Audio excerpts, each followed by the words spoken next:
Ainda sobre saúde, de repente vem uma contração seguida de dor na perna, no pé, são as cãibras. E o que elas são? Por que elas aparecem? A gente está recebendo hoje aqui o fisioterapeuta André Venturini. André, obrigada por ter vindo, viu? Aliás, o que é essa cãibra, né? Por que ela vem? É uma contração mais comum nas pernas e nos pés ou não? Pode aparecer? Pode dar em diversos lugares do corpo, não necessariamente. As pessoas têm mais cãibra nas panturrilhas e na região posterior da coxa. A cãibra é uma contração involuntária do músculo de maneira abrupta e intensa, que geralmente gera dor nas pessoas. Então isso dói, a pessoa fica, às vezes tem cãibras noturnas, né, na região da batata, acordam com dor.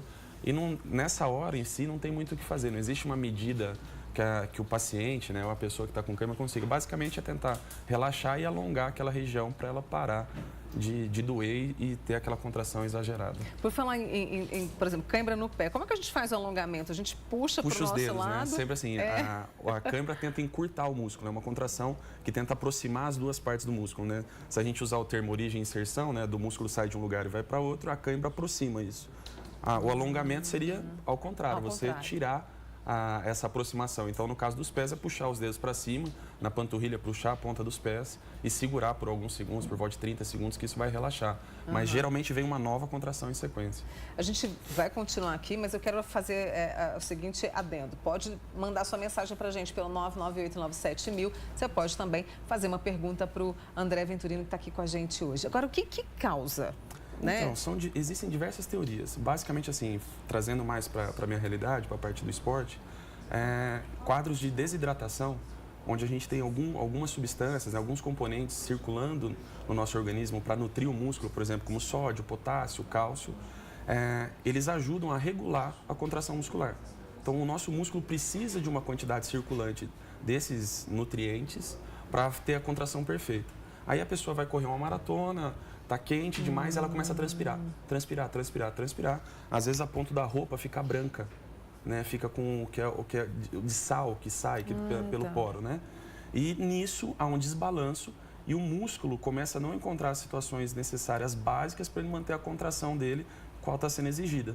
Então ele entra em espasmo, que a gente chama que seria uma contração, uma cãibra muito forte durante a atividade, que aí impossibilita a prática esportiva. E nesse momento, se a pessoa insiste em continuar muitas vezes, ela está se expondo mais ao risco de se machucar. Né? Aí para o dia a dia normal, ou uma pessoa que não está acostumada, um músculo que não está acostumado a fazer exercício, movimentou demais, na hora do repouso dele, ele vai ter cãibra. Porque é a hora que o músculo está relaxando, que ele precisa descansar e ele não tem a condição nutricional necessária, ele entra em espasmo e tem as cãibras. Por isso que geralmente acontecem à noite. Muito bem. A gente faz uma pausa aqui com o André Venturini, que é fisioterapeuta, e já a gente vai saber também se os alimentos e os exercícios podem ajudar. E o Manhã Total está falando também de cãibras, por que elas aparecem? A gente sempre pensa que é mais comum em atletas. Um tema que a gente discute agora com o fisioterapeuta André Venturini. Posso fazer as perguntas, Vamos André? lá. Eu tenho a pergunta da Vera, que ela disse o seguinte, que na gravidez ela teve muitas cãibras. Isso é normal? Então, é comum, né? Geralmente a grávida sente isso mais depois do primeiro trimestre, quando o peso dela começa a aumentar por causa do desenvolvimento do feto. Então, as pernas podem ficar mais cansadas à noite, desencadeando as cãibras. Mas não só isso, como o feto está em desenvolvimento, ele começa a usar mais nutrientes para se desenvolver. Então, às vezes, aqueles componentes que eu tinha falado anteriormente, como sódio, potássio, cálcio, ficam desequilibrados durante a gestação e favorece o aparecimento das cãibras nas grávidas. Né? Então, aí, basicamente, seria por isso. Esse acompanhamento é importantíssimo, né? Sim, com a nutricionista ou mesmo com a própria ginecologista. Ginecologista, né? A Célia do São Gabriel, ela disse que tem comum nela a cãibra na perna direita. Ela diz que tão forte, mas tão forte que ela demora muito para andar. O que ela pode fazer para melhorar? Então, basicamente, né, sem examinar, sem avaliar, seria tentar entender se ela exige uma demanda maior do corpo dela, se tem alguma diferença de um lado para o outro, né, porque só dá em uma perna, não dá dando nas duas. Dar uma checada na alimentação, ver como que pode, se ela está com uma alimentação rica e se ela se nutre, se ela está hidratada, né? Porque também o índice de desidratação, mesmo assim, ingestão de água, pode causar isso e tentar se alongar, fortalecer um pouco mais a perna. Essas seriam as dicas mais gerais, assim, sem ser um tratamento propriamente dito de fisioterapia. E já que o André citou a alimentação, a questão da água, a gente vai fazer uma pausa agora. Vamos conferir juntos, André? Vamos lá. Porque a gente também está com uma nutricionista que está com a Vasti Lauers agora para saber, né, justamente se a alimentação pode ajudar. Oi, Vasti, bom dia para você. Mônica, pois é, a gente sempre trazendo os segredinhos aqui na refeição, os segredinhos à mesa, no prato, que podem trazer melhorias aí na qualidade de vida e resolver alguns problemas. Por exemplo, as câimbras, a alimentação pode sim ajudar e muito. Por isso a gente convidou a Jaqueline Pereira, a Jaque, para trazer umas dicas pra gente de como a gente pode variar o nosso cardápio, incluir algumas coisas desde o café da manhã até o jantar, para aliviar um pouco, né, Jaque? Bom dia, né, primeiramente, né, a todos. A alimentação ela é muito importante para auxiliar nessa prevenção das câimbras, porque como o André falou, né, a câimbra é multifatorial e não é só uma única fonte que vai gerar essas câimbras. Então, a hidratação é importante, a ingesta equilibrada de alimentos e variadas, que a gente sempre prioriza em todas as vezes que a gente atende no consultório, orienta o paciente a fazer isso, né, a fazer uma ingesta equilibrada, tanto em quantidade quanto em qualidade, né? Para quanto mais variado, mais você consegue suprir a demanda do organismo. A gente preparou aqui uma sugestão de cardápio, então, como que seria o seu dia, o que você pode incluir, a partir dele a gente vai sugerindo algumas modificações. Então vamos ver como é que ficaria o nosso café da manhã, para ser um café equilibrado pensando nisso, né? Um copo de suco de laranja, um pão integral, uma fatia de queijo e um ovo. Por que esses alimentos? Olha, aí a gente tem a fonte de fibra, né, que é rica em selênio, magnésio, o queijo, que é uma fonte de cálcio, né, o ovo, uma fonte de proteína, e o suco de laranja, que é uma fonte de vitamina C. A gente está com uma dieta equilibrada tanto em macronutrientes, né, quanto em micronutrientes. Ou seja, você pode ir trocando o suco, lembrando da vitamina C, pode ir trocando a proteína. Você pode trocar a proteína por uma fonte de... quem gosta, né, comer frango desfiado, ou uma fatia de queijo, ou um ovo mexido, ovo cozido, e assim a gente vai variando o cardápio. Mas é sempre priorizar essa equilibração. O que acontece hoje? O pessoal procura muito, eu estou fazendo a dieta da moda, e ela restringe tudo. Então, o que acontece? Vai ter deficiência de micro e macronutrientes, sim. Então, pode desencadear essas câimbras, com certeza. Próxima refeição, então, eu acho que é um lanchinho da manhã para quem faz as refeições picadinhas ao longo do dia, né, de 3 em 3 horas. Então, a gente tem aí a colação, 2 castanhas do Pará, 3 biscoitos de água e sal, chá de hortelã com melado de cana. Esse aí foi diferente. O chazinho de hortelã, ele é bom porque ele é digestivo, né? A gente acha que tem cãibra devido até ao processo de desidratação, é uma fonte que a gente está propiciando de hidratar mesmo, né? A castanha, eu tenho fonte de selênio, potássio, magnésio, e os biscoitinhos aí, assim, por ser prático, porque nem todo mundo tem aquela... vai fazer a marmita para me carregar. Então, a gente tem que adequar... Uma energia, né? É uma fonte de energia de carboidrato, poderia ser substituído por uma torrada integral, uma fatia de pão integral... mas é uma fonte de carbo, de gordura boa, e eu estou equilibrando durante a refeição inteira, durante o dia. Vamos pensar então o que a gente come na hora do almoço? Na hora do almoço, eu sei que tem um arroz delicioso com brócolis, olha aí que beleza. 3 colheres de arroz integral com brócolis, uma concha de feijão, um bife de filé de tilápia ou de frango e salada verde com azeitona. A azeitona é uma fonte, em excesso é ruim, né? Mas ela é uma fonte de sódio. O processo de contração vai desde sódio, potássio, magnésio. Então, tem que estar tudo em equilíbrio durante o dia inteiro. E não só na refeição para falar assim, não, eu vou comer igual a banana para refeitar a cãibra. Não é momentâneo. É ao longo do dia. É uma adaptação, né? Que a gente tem que fazer, uma adequação. Agora, para quem está pensando em comer todo o pote de azeitona... Jamais. Quantas azeitonas nessa salada? Umas 2? 3? Umas 2 azeitonas dá, assim, equilibrando a quantidade de sal do bife. Porque não adianta a gente falar assim, não vou comer azeitona nunca mais. Gente, não é assim, né? A gente tem que ter o bom senso de saber dosar. O arroz vai sal? Vai. O bife vai sal? Vai. Mas assim, por que não? Coloca uma fonte, né, de azeitona. Todo mundo come azeitona. Então não é a azeitona que vai ser o vilão. Do dia inteiro, não. Ai, que delícia. Amo azeitona. Próxima refeição, então, vamos ver o que esse cardápio traz pra gente. Agora a gente chega no lanchinho, aquele lanchinho da tarde, e aí chegou a vez da banana. A vitamina de banana aqui com a amêndoa batida. A banana é uma fonte de potássio, né? Isso é um lanche rápido. Eu posso tanto fazer a vitamina, como com meus nutrientes, com meus ingredientes separadamente, fácil de carregar. Não vai deixar ninguém na mão. E é um shake gostoso. Hoje mesmo, antes de vir, já tomei. Pode alternar também, né? O lanche da manhã, trocar com o da tarde. Pode. Os lanches intermediários, eles podem ser alternados tanto no café da manhã, no lanche da tarde, ou uma colação, até uma ceia mesmo, que é uma fonte, desde que você não ingere, por exemplo, que a gente não indica muito ingerir só a fruta. Porque a fruta, como eu falei nos outros programas, ela é rica em frutose, então vai dar um pico de insulina, e a amêndoa, ela dá uma equilibrada e me fornece os outros micronutrientes que eu estou precisando. Maravilha. Vamos para o jantar, então, que costuma ser a parte mais difícil da refeição de qualquer dieta. O jantar, uma sopa de legumes feita com cenoura, abobrinha, cebola, frango desfiado. E aí a dica é, depois de pronto, acrescentar uma colher de sopa de germe de trigo, já no prato, sempre a panela. O trigo, ele é uma fonte muito boa de fibra, né? E a sopinha a gente indica muito na noite esse creme, assim, porque é uma refeição mais leve, geralmente a digestibilidade é maior. A salsinha, a cebolinha, tudo é muito fonte de cálcio, tem muito micronutriente presente nelas, né? A gente sempre tenta fazer o uso...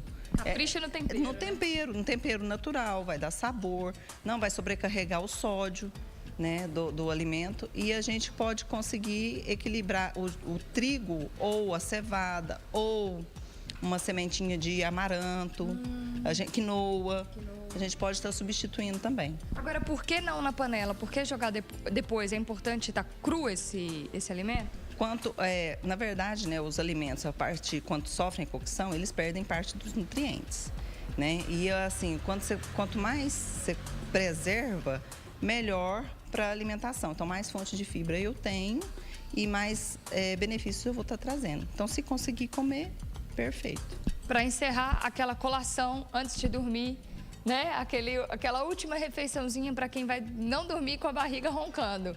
Iogurte natural com amendoim picado. Delícia, né? Bom, né? Muito gostoso. É uma fonte de proteína, né? Uma fonte saudável, leve, e eu coloco uma fonte de gordura. Ali, para enriquecer, poderia até colocar um abacatezinho picado, que ia cair muito bem. Aí tudo tem que ser quantificado, né?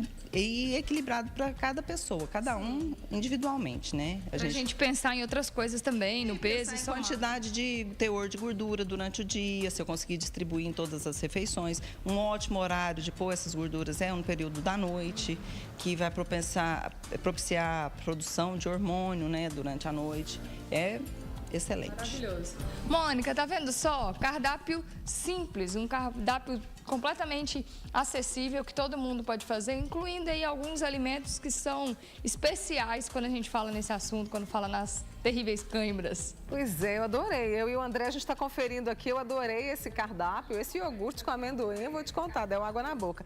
Deixa eu trazer para vocês, Vasti, antes de voltar com o André Venturini aqui, uma pergunta da nossa amiga Cristiane, lá do bairro Guarani.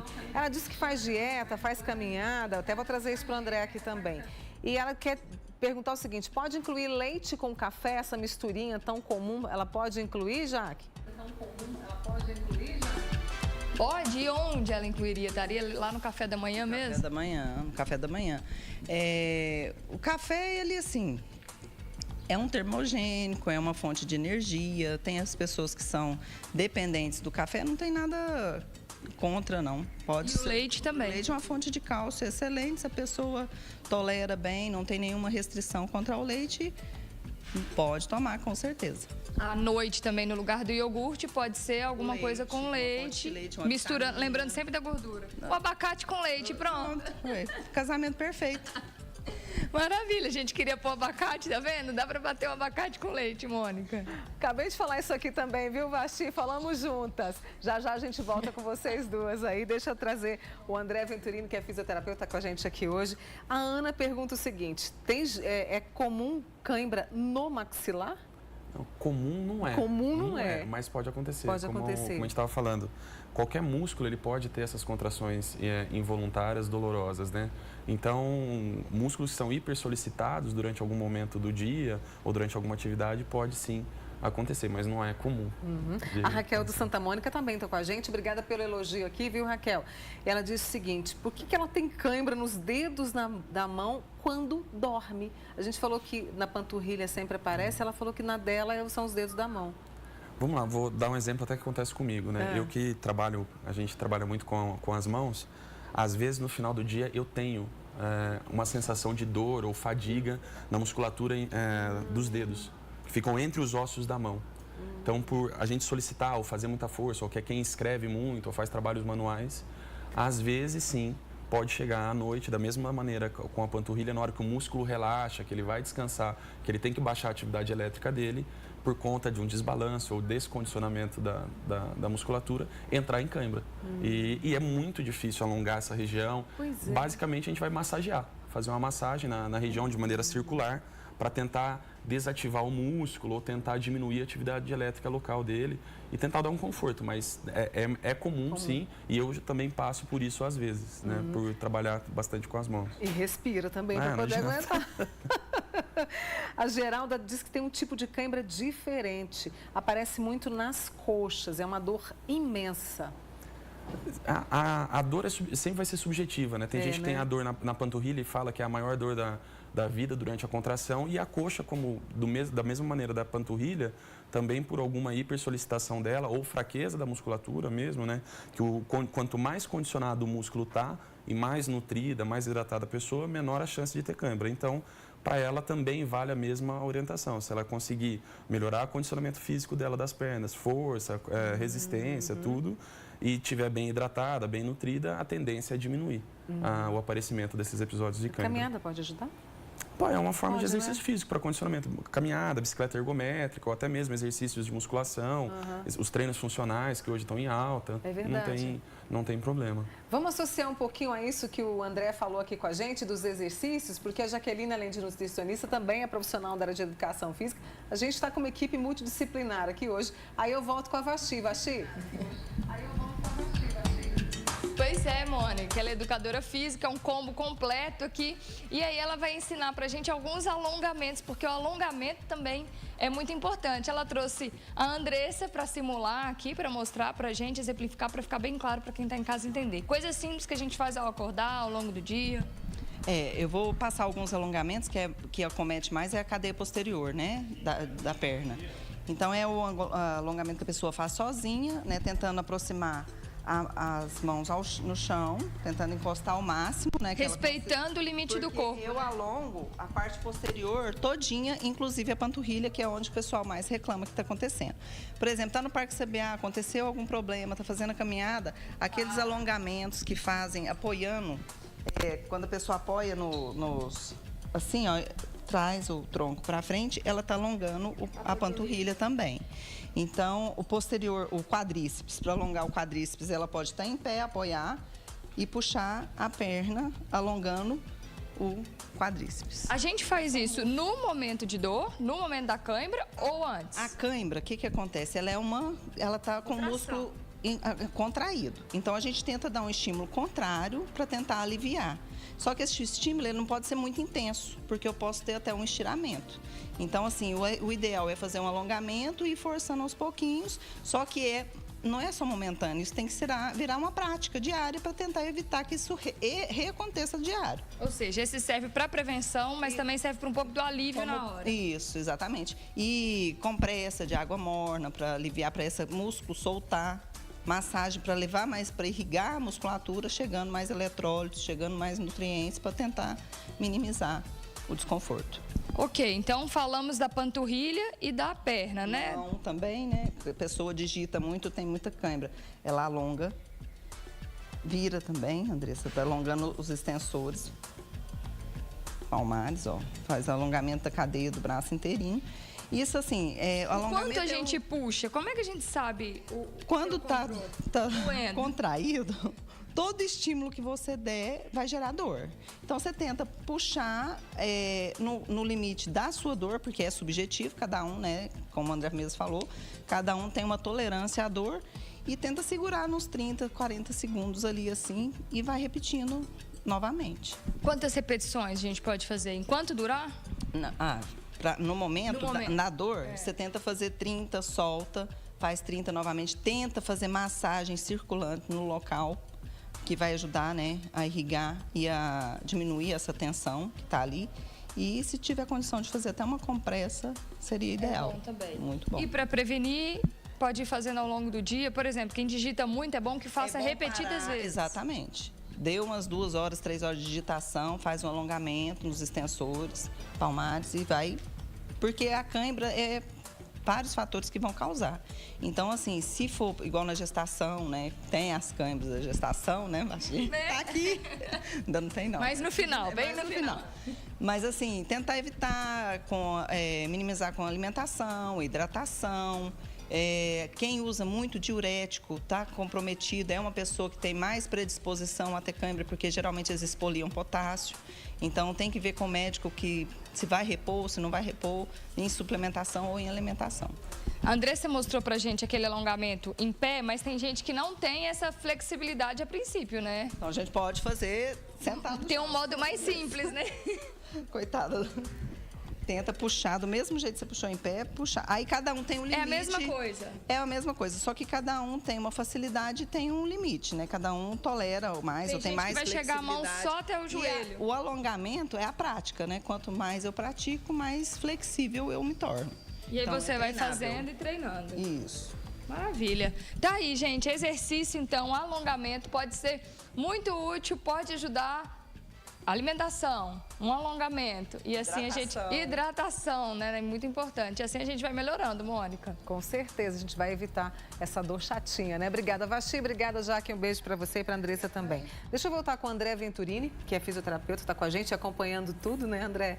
A Marlene diz o seguinte, a neta dela tem 5 anos, é cardiopata, tem problema do coração e toma muito medicamento e tem muitas cãibras. Ela quer saber se pode ter a ver com os medicamentos que ela toma. Analisando o caso, assim, é difícil a gente falar, mas parece que tem uma relação, porque tem alguns medicamentos usados em adultos que podem desencadear cãibras ou dores musculares, né? Por exemplo, até mesmo regulação menstrual, outros remédios para colesterol dão dores musculares e, às vezes, o remédio que o cardiologista está usando com ela pode ter alguma correlação com isso. Então, vale a pena conversar com o médico responsável e ver, porque é uma criança, né? Então, não é legal. Ela disse que ela fica aos gritos. Sentir dor.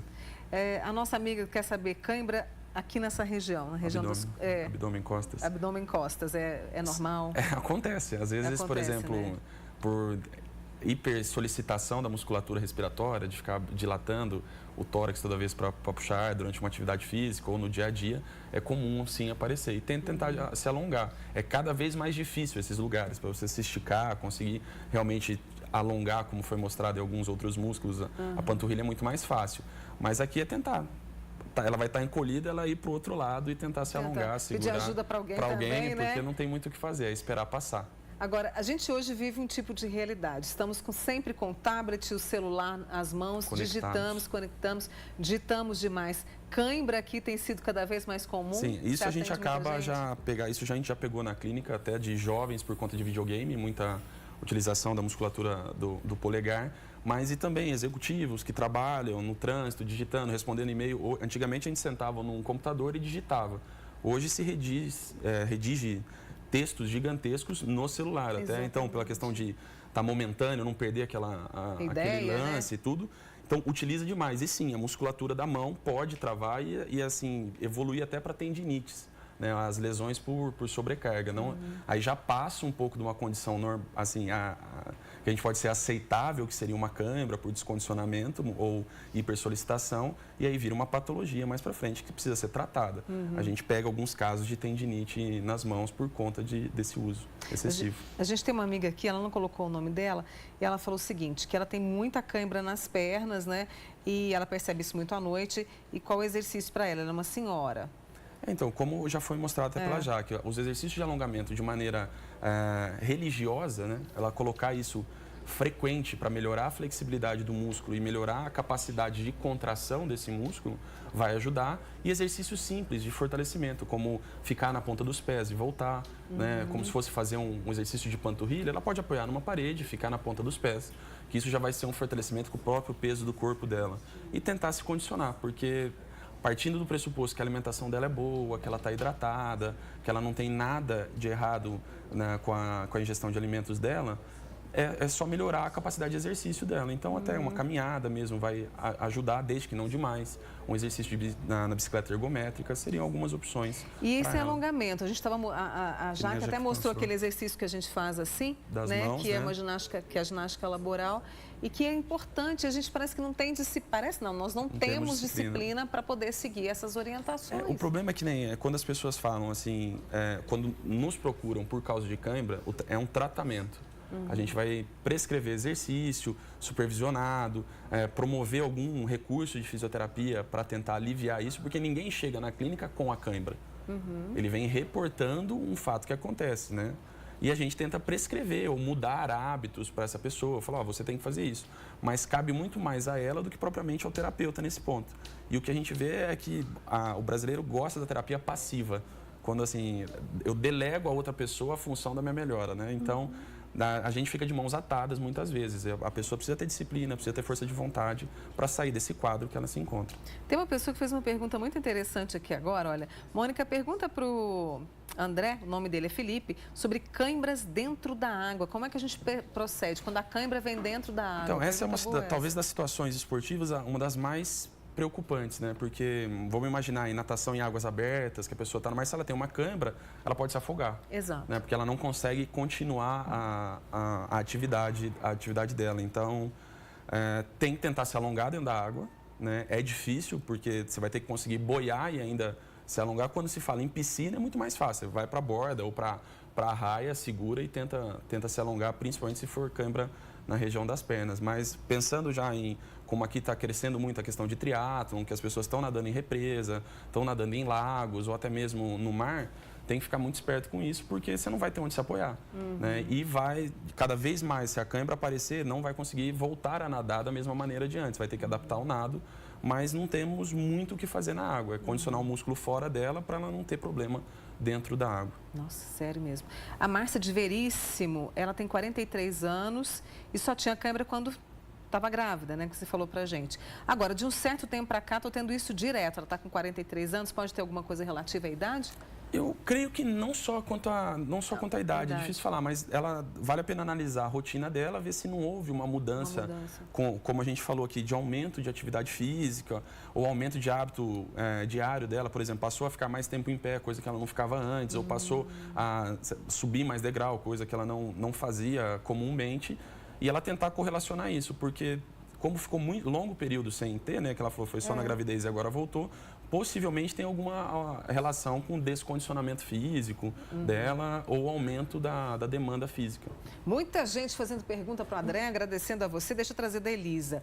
É possível ter câimbras no corpo todo, principalmente aqui no peito. Ela disse que está sentindo no peito, não sei se está cãibra aqui no peito. Ela tem que ficar quieta, ela disse. Então, é como a gente disse, qualquer músculo pode dar cãibra. Se ela solicita, por exemplo, em exercício, a abertura dos braços e flexão do ombro, né, que utiliza a musculatura do peitoral, a gente pode ter sim ela pode sim desencadear a cãibra, mas aí cada um tem sua maneira. Tem gente que espera a contração passar, tem gente que tenta se alongar para isso se resolver mais rápido.